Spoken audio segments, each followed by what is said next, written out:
there's no other way to say this. We just spent 2 months chugging through all 100 such episodes of Ed, Edd and Eddy, and we figured let's fucking just sit down and talk about it because we've been on a journey. Number one. Yeah, we took kind of a big break in the middle there. But for a while. We made it. Also, I noticed while we were just wrapping up the last episode, when this comes out, it will be creator Danny Antonucci's 62nd birthday. Oh, yay! Yeah. Happy birthday, Danny! Happy birthday, you dude. You took me on a fucking trip. It was fun. It was fun. So one thing I noticed is Danny, I was just casually perusing his Wikipedia page. Danny, he was working on more crude kind of humor.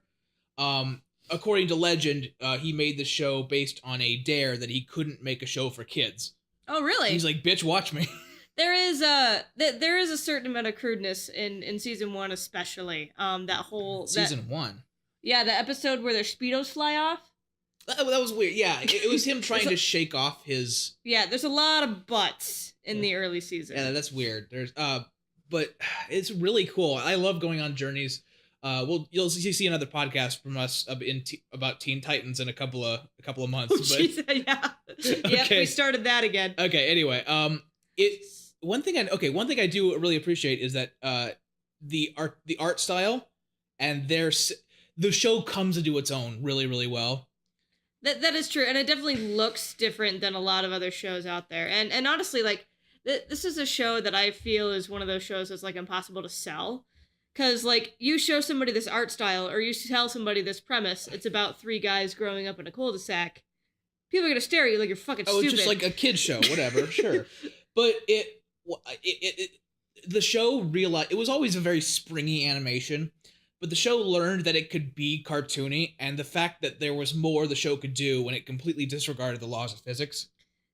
Well, and I don't think the show ever abandoned that. Like, what are you saying? And what I'm saying is the show gets the most mileage out of sight gags for me. Oh, okay. A lot of really slapsticky kind of situations. Yeah, it's. I'm not a slapstick fan. Like, Tom and Jerry could take or leave, and so to do slapstick well, I think takes an art. Yeah, and what gets me is we over the last couple of years, we've kind of gone back in different capacities to shows that we grew up with as a kid. Some of them don't hold up well. I feel like this has held up well if like aged like wine a little bit. Yeah, I mean, I wouldn't say I enjoyed it better than when I was a kid. I definitely say it's on the same level. Okay, so let me back up. I that was too glowing a review for me. Going back to the Powerpuff Girls, the animation is a little not what I remember. Even my boy, Courage the Cowardly Dog, it's a little... The sound quality is a little stiff, and a lot of the animations are recycled, but... Well, and speaking of quality, the Ed, and Eddy is fascinating. And you actually told me this. When this show started, it was still paste and tape. Like, it was still hand-drawn and hand-colored things. For the first 4 seasons, it was hand-drawn still animation, yes. Yes, and then put onto tape, whereas season 5 onward, it was digital. And I have an interesting history with the show. I definitely watched it growing up. I did not... I stopped with season 4. Well, that's not because you do that argument that I hate, where it's like, oh, the new ones aren't as good. No, the show got canceled and came back a couple years later. Right, and by then, I was done. By then I didn't have a TV in the house, and so I never experienced the Eds at school. Yeah. Which was such a fascinating thing to watch this time around. I was really worried that the school ones were gonna suck. But I really appreciate what Danny did with season 5 in that you very much see that, like, oh, what else can he do while he's stuck in a cul-de-sac? Let's explore other aspects of these guys' lives. Oh, I forgot to mention at the top of this. Stick around, because at the end we're gonna try our hand at an alignment chart for these characters. Oh God. I do want to do one-by-one character analyses before we go there. But first I want to talk about how the show changed over the seasons.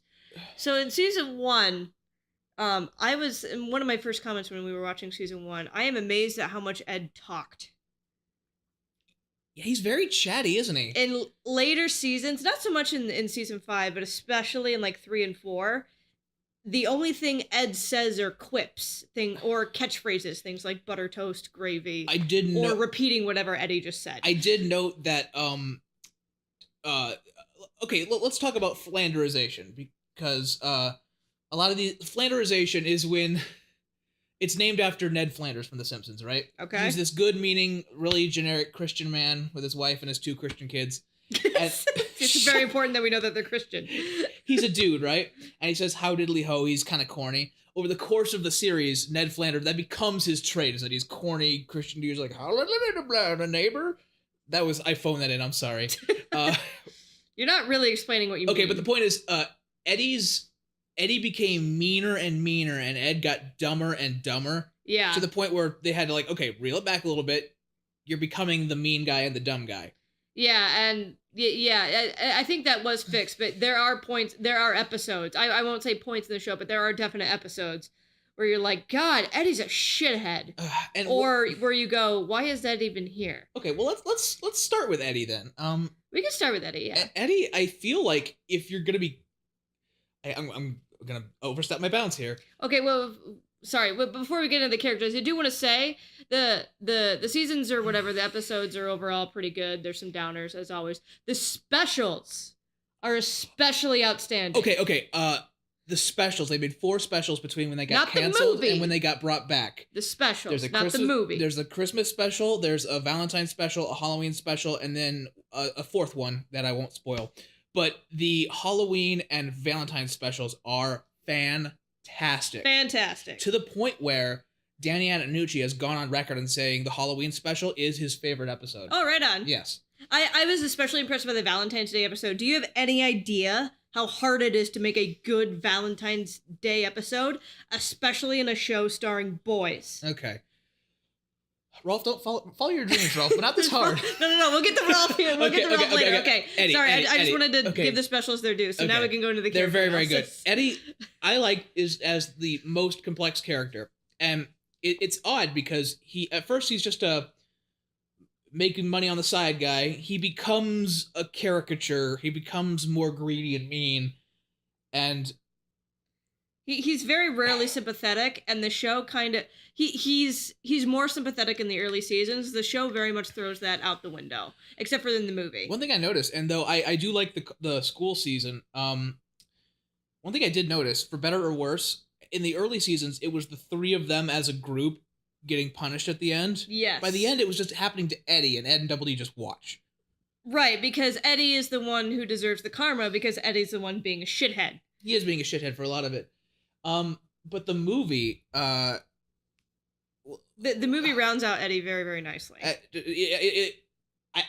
Some people might think like, oh, that's just a last minute blah to give him some character. I like it, like that he was. No, I think the movie rounds him out as a character. Well, the movie, he has a round character arc in the movie itself. I don't know that the show really develops him to the point that they could. They drop little hints about Eddy's character and about development that you could expound on, and they never really His do. relationship with his brother. His relationship with his parents. Oh, Jesus. Oh, God, it's even worse than that. Yeah, his relationship with Kevin. The twist in the movie is that, like, Eddy's brother was the one being a shithead, and that's kind of why he's an attention-seeking asshole. But you're right, the parents did too. Right, yeah, and I mean, we could talk about the show's parents later and how they're completely absent, and that is so weird. I like it. No, I think it's a good direction to go. It's just weird. But Eddy especially, like, I kind of like how pure he is at the beginning. He wants, he wants to succeed, but the episode I think that does most for Eddy is the get injured episode.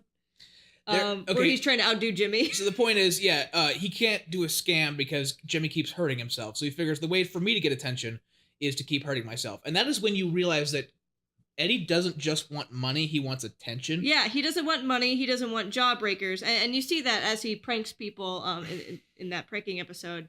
And you see that as he interacts with people in the cul-de-sac casually. He does not... He couldn't give a shit about money or chicks or any of that. Any of the things his brother has told him to want. Ooh. He wants attention. Ooh, hearing that said out loud freaks me out. Ugh. It's so weird. So that is a tough-ish episode to watch, because if you saw somebody exploring these tendencies, you would be worried about them. Right, but at the same time, you watch Eddy in show, and you want to fucking kick the shit out of him. He's an asshole. He's an asshole. Okay, he's like a gnat or a fly in the first couple seasons. He becomes a legitimately like a rash almost. And I can see why the kids don't like him. Yeah, he becomes the conflict of every episode. Mm-hmm. Pretty much. Very good way to put it. Okay, Double D. I get I have heard that you might be a fan. I am okay. When I was a kid, I attached myself to all the smart characters because I was just like a nerdy kid. It's like Double D, Dexter, Billy. Yes, Billy was the other one I was thinking of. I like him. He has something that TV tropes call ambiguous disorder. I love how that's a thing. It's like when you call it when you're like, there's something off about that guy. It's like every time in the series where you talked about such and such, can we talk about whatever it is you have? Right, and I will say for sure, Double D. Speak that way a little bit. Season 1, Double D, and the rest of the show, Double D, are two different people. It is, because in the first one, he's neurotic and obsessive to the point where it inhibits his ability to function as a person. Right, yeah, it's more, it's like a full-on disorder, whereas, the rest of the series, he's just weird. So here's a comparison. The final short of the final half episode of the entire series is him trying to have a safety club, where he's still neurotic, but he functions well, and he impacts change. Right, yeah, and he can articulate, and he can socialize is the big thing. Like you almost like in season 1, you almost wonder if he has like some spectrum thing going on there. Yes, I didn't want to say it, but yeah. But yeah, by the end of the show, he's like a completely different person. I would argue that change is slower than Eddy's change. You're right. I feel like. Yeah, you're definitely right. But the biggest jump in characterization for Double D for me is between seasons 1 and 2. Okay, what is his? I don't want to say best episode. No, I'll stay away from it. Yeah. Assigning episodes when it's almost all of these episodes are ensemble casts. Exactly. That's the biggest strength of the series. Right. They introduce 12 characters, and that's all you get. Right, and that's honestly part of my issue with the Powerpuff Girls. I didn't know this was going to turn into a Powerpuff Girls review. The girls by themselves are not interesting. Yeah, so you have to have like 10 million bad guys. Yeah, they do interesting things. They're not interesting. That's a different thing. But final thoughts on Double D. I mean, I like people actually. There's a little bit of backlash in the Ed and Eddy fan community about how well he's portrayed. Like he's portrayed too well. Like he's too easy to like. Yeah, he's too easy to like, too relatable almost. Because every kid has felt uncertain. Every kid has felt like they don't fit. Every kid has felt nervous about something, and Double D is that, just hyperbolized. Okay. Still a good guy. What's under his hat? Who cares? Yeah, who cares? Stop it. Just quit. Stop with your... Go home. Stop with your TV theory videos. Follow your dreams, but not that hard. Okay, Jesus. Okay, Ed. Oh, Ed. Ed is, I think, honestly, if you're gonna be careful. I'm not gonna say this for a fact. He's one of the funniest characters in the show. Ed, historically, is my favorite character. That's fair. I can see that happening. But again, I like early season Ed. I like the Ed that is into the monster movies and the zombies, and he has to constantly remind you about that every single episode. I don't like the Ed that just quotes Eddy. Yeah. Or like in the episode where Kevin has a fear of needles, right? Yeah. They spent the Ed's side gag the entire episode is to read the wrong line in the script. And it's like, oh, come on, Bazooka Chin Kev went in here. We're going to scare him. And then Ed says, tell him it's big, mono bro. Yeah, and so I don't, I'm not going to say I dislike it. I think I don't agree with the changes that were made to Ed. But it's fine. Oh God, what was I going to say before you said that? He's your favorite character. Yeah, he is. He has a lot of really, his like naivete is so fucking funny. There in the episode where they try to beat the Kankers with reverse psychology, there's one frame, and I hope I can find it, where Double D goes, Ed, do not eat that dirt. And he goes, okay. And there's 2 beats, and then his eyes like... that frame right there. Literally my life right now. Angel's kiss. Okay. He's protective. He has protective... Yeah, oh, no, I remember what I was going to say. Yeah. I've asked you this when we were watching one of the episodes. What in the world inspires Ed's loyalty to Eddy? Just going along with everything. But he drops Double D pretty quick. What do you mean he drops her? Him. Yeah, well, so like there's an episode where he complains, is like, oh, it's always about his hat, and he's always going on about stupid stuff. You get the idea that like while they're friends. Oh, and the one where Double D's punching everybody. He's a new school bully. Yeah. Ed's Ed sees it once and he's immediately backs away from the guy, whereas Eddy does some horrible things, not even to just people, but to Ed himself. I would say Ed backing off of Double D was an episode basis situation. Okay. We'll get into the discussion of why the fuck are these people friends at all. Yeah, why? What in the world draws these guys together? Okay, but yeah. Final thoughts on Ed. His relationship with Sarah is fascinating. Yeah. Well, it's a brother-sister, which is, everybody's got a brother-sister. Right, yeah, but the way they handle it is so unlike, like, they annoy each other. It's not, she's my little sister, therefore she's annoying. Okay. While we're there, Sarah, God, I hate Sarah. Jesus Christ, I hate Sarah. Right, but it's so easy to hate Sarah. Yes, it is. It's so easy to like Double D.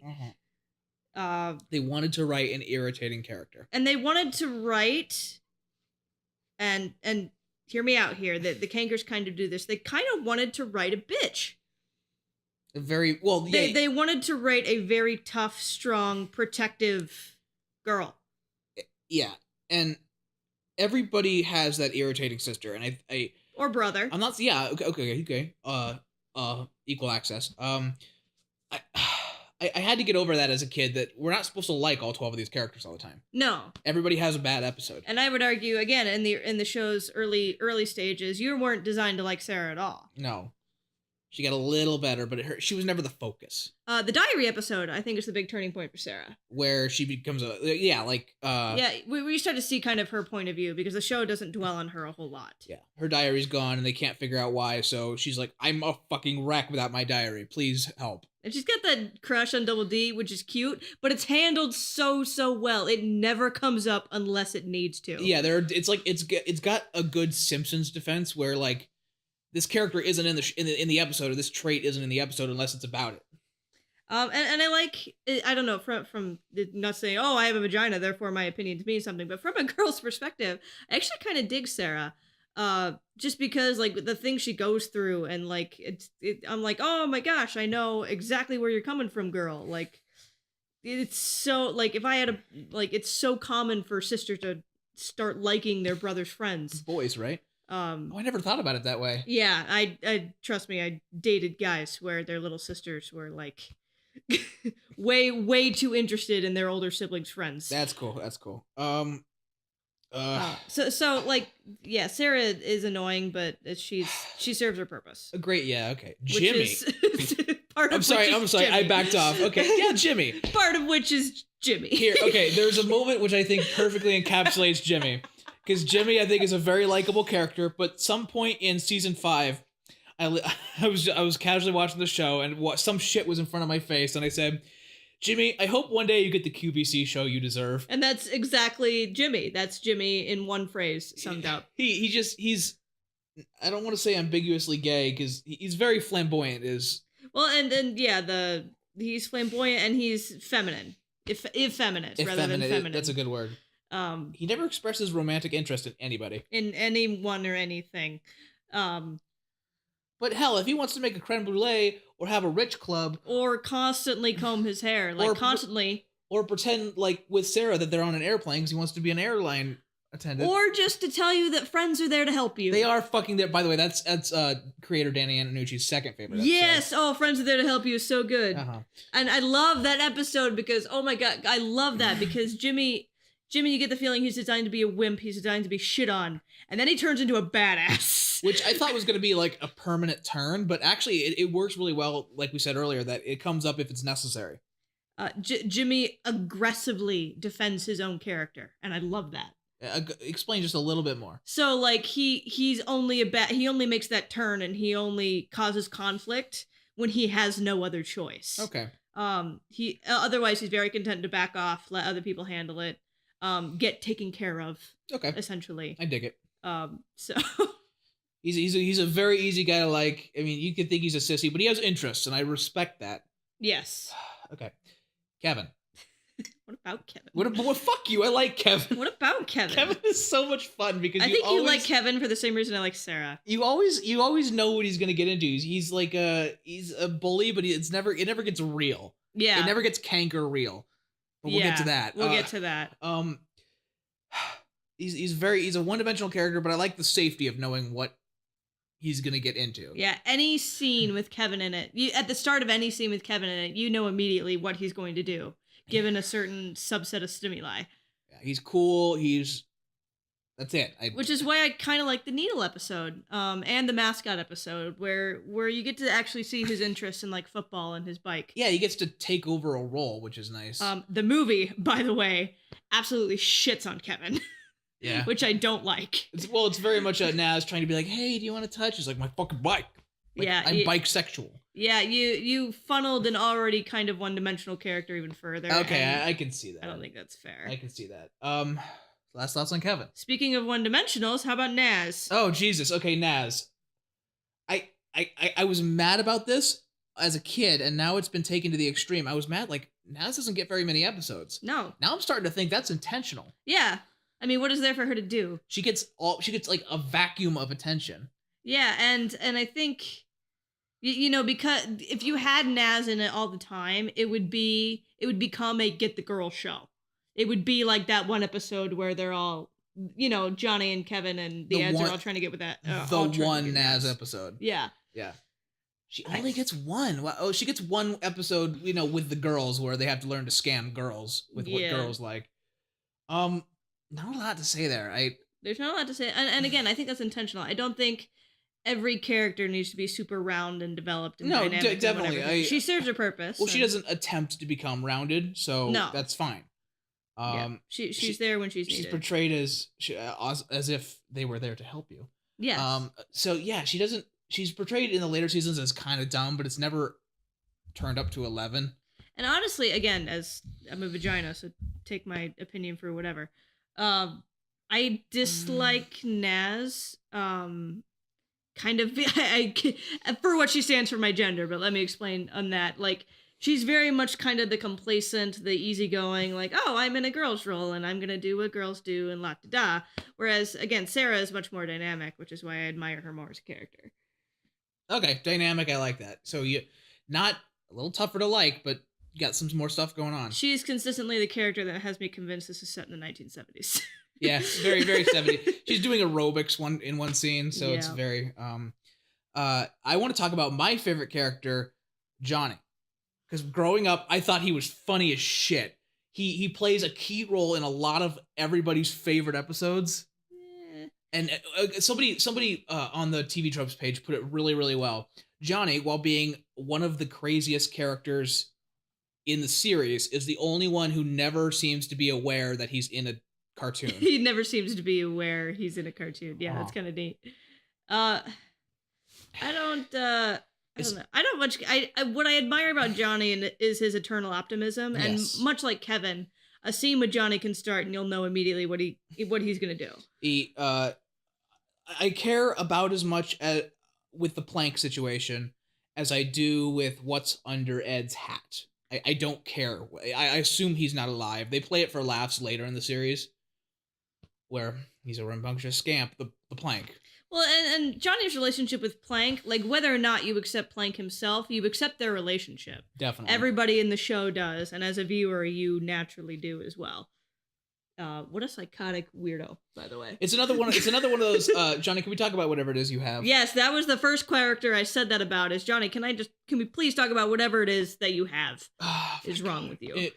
One of my fucking favorite, this is, I did not know how much I loved this episode until I rewatched it.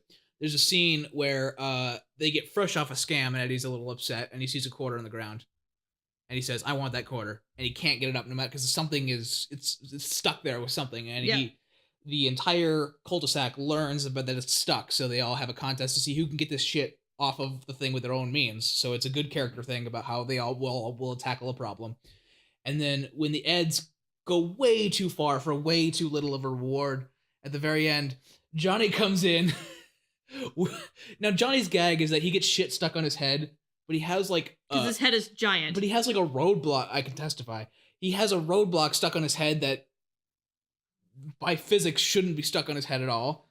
And he walks down, he walks back up, and he pulls the quarter out, and it reveals that the quarter was hiding the gum underneath the quarter. Yeah.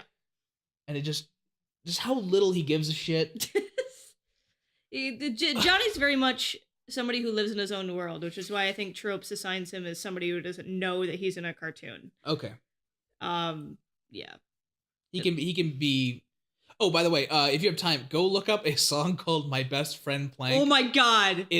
So Cartoon Network went through a phase where they hired like 2 or 3 different alt bands that weren't very big at the time to write songs for their shows, like the Powerpuff Girls, Courage, and then Ed, and Eddy. And the Ed, and Eddy song is entitled "My Best Friend Plank," talking about how Johnny became friends with Plank, and they make a bunch of wood puns. Yes. It's based on like a 70s kind of hippy dippy. Yeah, it's super awesome. Definitely go watch it.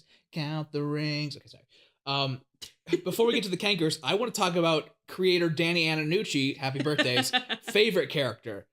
And he's for my money, the hardest to dislike. Anybody out there who dislikes Rolf, you're a fucking liar. You're by the way, you also have no soul. You're a bad person. And you're a bad person. Okay, let me talk about this. Rolf has one bad episode. I'll get it out of the way. It's the episode where he hires Ed to peel potatoes. He's kind of an asshole in that one. Oh, I think that one's okay. Otherwise, yeah, if that's his worst episode, you have a good character. I don't like the episode where he fights Eddy. Okay. But Danny Antonucci loves this character because Danny Antonucci is the son of an Italian immigrant family. So Rolf is very vague in what country he comes from. Yeah, he's from nowhere landia. Mm-hmm. And he has kind of a Kevin syndrome where he knows where he's coming from. Like, you know what you're going to get with a Rolf scene. I disagree. Oh, wow. That's what I love about Rolf. You have absolutely no idea what is going to happen. That's what makes him better than Jonny, what makes him better than Kevin, what makes him better than the Kankers. You absolutely have no idea what Rolf is going to do. Well, let's explore that shit, because You don't know if he's going to show up in an Urban Ranger outfit and he's going to be the head of the Urban Rangers. You don't know if he's going to be the son of a shepherd. You don't know if he's celebrating some holiday. That nobody understands. You have no idea what you're going to get with Rolf, and I love the pure chaos of that. It is chaos, and he's there to instill that chaos. I cannot wait for the alignment chart we're going to do at the end of this. I am still angry that he's allowed to have an entire fucking farm in the middle of the suburbs. No city would allow you to do that. We breaking all the zoning laws. Don't even mention that time the aliens picked up the cul-de-sac, but okay. Yeah, it's fine. Rolf, here's the thing, is that he's absurdist, but he's foreign. So he's not trying to punk you by being absurdist. Yeah, no, he's fully like I would disagree also with your statement that Ed is the funniest character in the show. No, Rolf is the funniest character in the show. I take it back. Rolf is fucking hysterical. He slapped somebody in the face with a fish. He made Ed put a squid on his head. That's not even the funniest shit about That's my horse. Jesus Christ, that's my horse. This is when people for whom Rolf is their favorite character. This is the point of no return. After this episode, Rolf is your favorite character, or he's just not. Okay. And it's that's my goddamn horse. That's my horse. They're trying to do a good thing for Rolf, and even Double D is like, this shit makes no fucking sense. And so they're like, a la the city episode, they construct this like fake foreign village that Rolf is then sent to. And of course it's the Ed, so it gets blown completely out of hand. And his shit makes no sense, but he's so earnest. He's so genuine. He's never out to get anybody. No, he's never, until you piss him off, and then he's out to get somebody. He's like the most ripped character after Ed. Yeah, I know, like he rolls up his sleeves and you see those fucking bulging biceps pop up. I hope you're showing a frame of that as I talk about this. Look at that shit! Oh, you don't fuck over with Rolf. I'm gonna go grab some screen grabs because I think that we need that in our life. Oh my god. Oh my god. He has Victor and Wilfred, and he's nice to all of them, and Ed loves chickens, and yes. God, Rolf is so cool. God, you gotta love Rolf. Okay. You do. You have to love Rolf. Okay, it's not an option. On the other hand, we have the characters that have aged the poorest. You meet the Kankers in the second episode of the series. I thought you met him in the first. What? Oh no, it is the second. You are right. You're right. Yeah. Okay. Like here, guys, I'm about to ruin the Kankers for you forever. Ready? They ruined them for me. Danny Antonucci based the Kankers off of a couple girls who would sexually harass him in school. So yeah, that it already felt kind of non-consensual, and everything they do is non-consensual. Right. Well, and to a lesser degree, this is kind of like that fairy episode from Sword Art Online, where, like, even if you know you're watching a cartoon and you still you watch somebody experience pretty much a low-key version of sexual assault, and you're uncomfortable. Like, and I get that you're playing this for laughs. It's not working on me. Yeah, and that's how the Kankers come across to me. It is altogether uncomfortable. That's actually one of the only weaknesses I have with the writing, is that if they couldn't come up with a way to end the episode, the Kankers show up. Right. Well, and you notice after the first season, they really toned down how many episodes they're in, especially in the school seasons, because there was a moment where they're always in the background. In one of the last 3 episodes, there's a Kanker episode where they have to get through them for something, and I'm like, oh wow, we haven't heard from the Kankers in a long time. Right. I don't miss them. Yeah, I think the creators realized pretty quickly that was getting weird. Yeah, it's not. But the episodes that they are in after that, they have a full-on purpose, like the vacation episode. The vacation episode. Where they vacation in Eddy's house. That's so fucked up. That's so fucked up. In that episode, they get some good laughs. And when they're the focus, and when their relationship is the focus, they get some good laughs. Yeah. And they have the honor of having the most Rule 34 character. So okay. I don't know what else we're gonna talk about, but I need to talk about shipping and Rule 34 at the show, because there's a fan community, right? And the fan community likes to ship different characters. Yes. Weirdly, okay. By the way, Marie gets a lot of Rule 34 because she's got the sexiest haircut, I guess. I don't. She's shipped with a lot of different people, Double D especially. But weirdly, the most popular ship is Kevin and Ed. Double D. Or Kevin and Double D, excuse me. And I don't find that weird at all. Well, it's the whole jock nerd thing. Yeah, and you and your never mind. What? Never mind. You understand. You understand more about like how they go, and they have a lot of really prolonged scenes in season 5, where you're like, okay, I can see where there would be chemistry. Right. Well, and Double D is just kind to everybody, yeah. And Kevin is so one-dimensional; he doesn't cause any major problems unless Eddy's involved. Yeah. So there'd be like Kevin Nazz is really flat. There'd be shit like Double D Sarah, a bunch of other really weird ones. Yeah, I don't know. It's weird. You forgot to call us dorks, Kevin. Okay, before we rewatched it, that was my fucking funny. That was my favorite joke in the entire series. And now there's a Kevin scene, and you know what you're gonna get with Kevin. And then Kevin leaves, and Ed yells up, "You forgot to call us dorks, Kevin!" And see, when Ed is, and sorry, I don't want to spend too much time on Ed, but when Ed is allowed to branch into his own character, he is so much funnier than when you make him the lug. Okay, that's a good segue into something. I have no idea what to talk about, so we're just going to bounce around until we get to the alignment chart. Yeah. Around season 4, Danny began to experiment with breaking the fourth wall. Shit like Ed saying, "You forgot to call us dorks." The absurdist episode. Yeah, by the way, there's a couple of episodes where it seems like Danny just does whatever the fuck he wants. He's just like, you know what? Writing department, shut up, hold my beer. I don't even care. Danny, what did I tell you about running your show while you're drunk? I don't even care. They steal Jimmy's outline. There's a fucking absurdist episode where it comes out of nowhere. There's just like... We pick up the hole and we stick our head through it, and it's a portal, and it's fine. This is an avenue for gags. Who gives a shit why we're in space now? And yeah, you just, like, every now and then, Danny will throw an episode at you that is like, you just know what? Fuck you.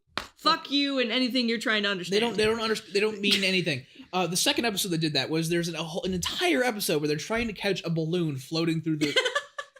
And that was just an avenue for slapstick, which the show does very, very well. And I really appreciate a show that can just say, fuck it, there's no plot. We're catching a balloon today. Yes. And yeah, and so few shows can do that, especially now when we have when we're into like really sensationalist TV series, usually on Netflix or Hulu.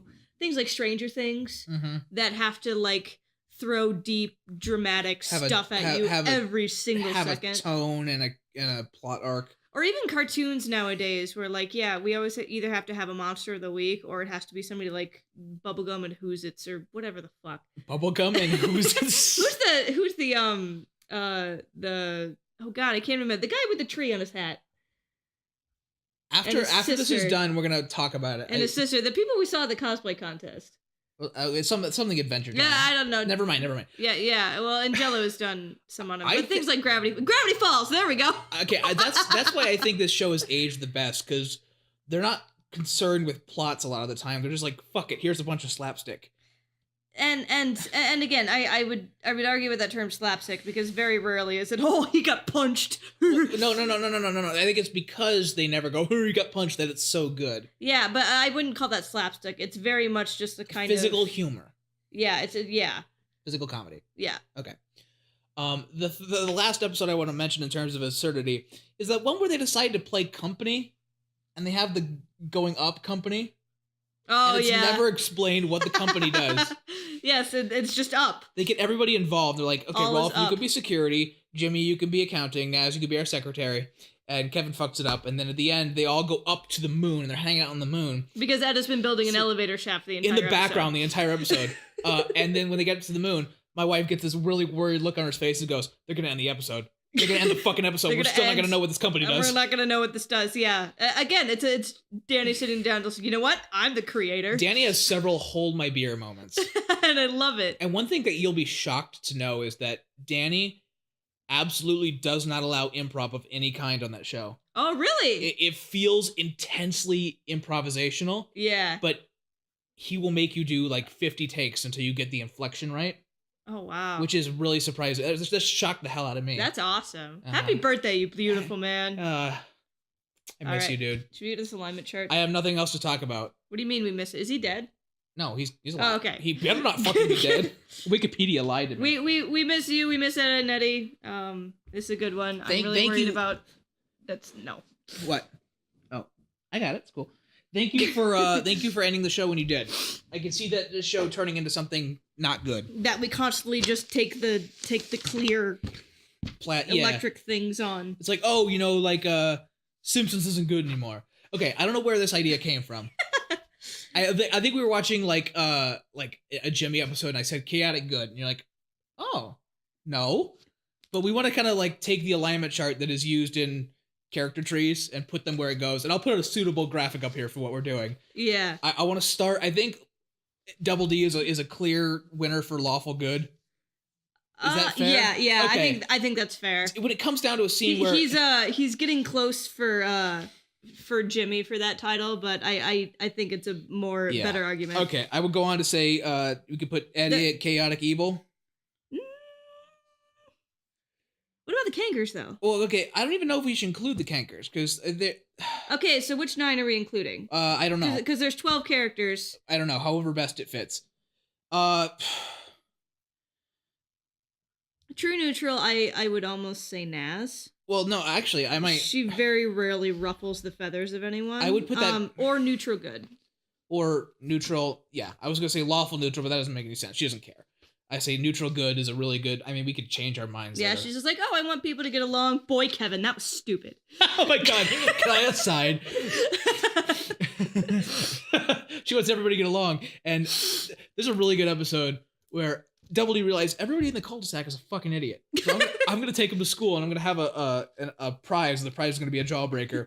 And Nazz is like, Kevin, don't you even want to win the Jawbreaker prize? And he says, Nazz, we've established in an earlier episode that my dad owns a Jawbreaker bank. I literally have a garage full of them. This is stupid.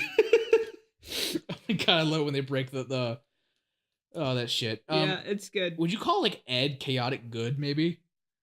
Ed or Jimmy? I think chaotic neutral is Ed, because... Let's talk about Sarah. I think she's a little more one-dimensional. I think Sarah would go more on the evil side. Maybe lawful evil, because she is good for everything that does not hurt Jimmy. Okay. And adheres to her standards, but they're her standards and not anybody else's. Would you maybe I really like Jimmy and chaotic good. Okay, we'll put him there temporarily unless something happens.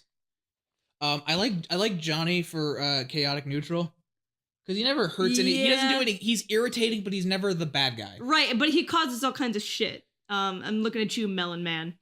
God, that's a good episode. Yeah, I think Johnny's a good candidate for. Okay. Oh, he doesn't have an H in his name. Fuck. All right, so let's go over the character. Kevin. Okay, I like neutral evil. He's neutral evil. Like he's pissy, but only when like you're being a fucking asshole. He's a dick, but he's never like out to get anybody. Single D Ed. I had him at chaotic neutral, and then he put Jonny there. Or is he true neutral because he's open to any what's the word I'm looking for? Any avenue. I'm not comfortable there. Let's talk about Rolf. Okay. I have no fucking idea what to do with Rolf. I want the chaos for Rolf. He's not chaotic. Maybe he's a chaotic good. He would be a better fit than Jimmy. Okay, then where else would you put Jimmy? I don't know that we have to put Jimmy anywhere, but let's. Okay. So Jimmy / Rolf. Fit both of them. We'll make it work. We'll make it work. I'm just saying, like we have a lot of empty squares for you to be assigning. Yeah. We still have Eddy. Yeah, let's talk about Eddy. I mean, chaotic evil would work. He cause most of the conflict of the show, especially in the later seasons, and the things that he wants are not good for people. Okay, let me just throw this out there, right? He has used the phrase scam people multiple times. He is out to do dishonest things. Okay. Make an argument now. It makes him evil, right? But he does these things that don't make any sense. He takes scams beyond. Yeah. That's good. I like that. Okay. He has this butt's been used. I thought that was so fucking funny. I thought that was so fucking. Dude, he made himself a supervillain. He's chaotic evil. That's so fucking good. I have to go back to this because I have to settle this shit. I would give Rolf chaotic good.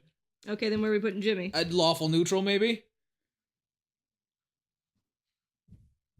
Yeah, you're right. Jimmy doesn't cause really a whole lot of chaos. Okay, I'll give that. I was thinking of more of his like dark side. Darker player Jimmy. Yeah. Okay. Whereas if we're leaving out the Kankers, that would leave single D Ed and true neutral, which I think fits. Lawful neutral. No, single neutral. No. Well, who's left? You were putting Jimmy right here. Oh, you're right. Yeah. I was gonna put Plank right in the middle, but Well, but you said when we were going through Plank's not a character. Yes. Yeah. So Jimmy, I'll put it lawful neutral, and then Eddy can be his true neutral. So I think we had Plank at chaotic neutral because of those one weird episodes. Jesus. Yeah. So we started off when if you start off not using the Kankers, those fit in actually pretty well. That actually works really good. All right, thanks for anybody want to contest. Yeah, leave a comment below if we screwed that up because I know we screwed it up. Yeah, or publish your own Punnett squares. It's not a Punnett square. Oh, God. Guys, it holds. Don't allow crossbreeding in the show. Oh Jesus. He's got Rolf's eyes and Johnny's feet and Wilfred's tail. Every day we stray further from God's light. Danny Antonucci, happy birthday, man. We love you. Thank you for such a great run. The show holds up so well. Go back and watch it. Seriously, do it. Even if you didn't grow up with it, I think you'd be surprised at how much merit it has. Guys, life has many doors. Friends are there to help you.